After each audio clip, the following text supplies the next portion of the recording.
Бір күні азық іздеген аш түлкі орман ішінен келе жатыпты.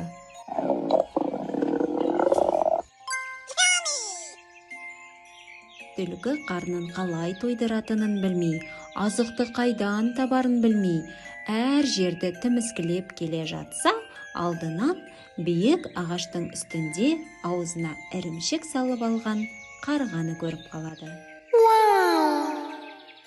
Түлкіге қу ойлар келе бастайды. Қалай мына қарғаның ірімшігін тартып алсам екен, әттеген-ай, бекте отырғанын қараш, әйтпесе қолыма түсер едің. Түлкі қу ойын жүзеге асырмақ болып, қарғаға жақындап барып: Қарға, неткен сұлу, ажарлы құс едің, сенің сұлулығың алыстан көрініп тұр ғой. Бірақ қарға үндемейді.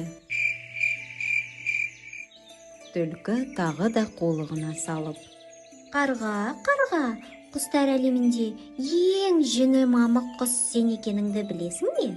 Қарға: Қап, әттеген-ай, мына қарғаның қырсығып қалғанын қараш. Қандай айла ойлап тапсам екен, Біраз ойланып, ақыры түлкі бір қулық ойлап табады. Қарғатай, бүкіл ғаламшарда дауысы ең сұлу. Дауысы ең ерекше. Дауысы ең үнді, ғажайып құс сен емес пе? Көптен бері сенің даусыңды естімедім. Қатты сағынып қалыппын. Кәне, сыңғырлаған даусыңнан бір ән салып жіберші. Бағанадан бері мақтау сөздерді естіп отырған қарға өз ішіне сыймай, мақтауларға есіріп, көсіліп, қарқылдаған кезде аузындағы ірімшігі жерге түсіп кетеді.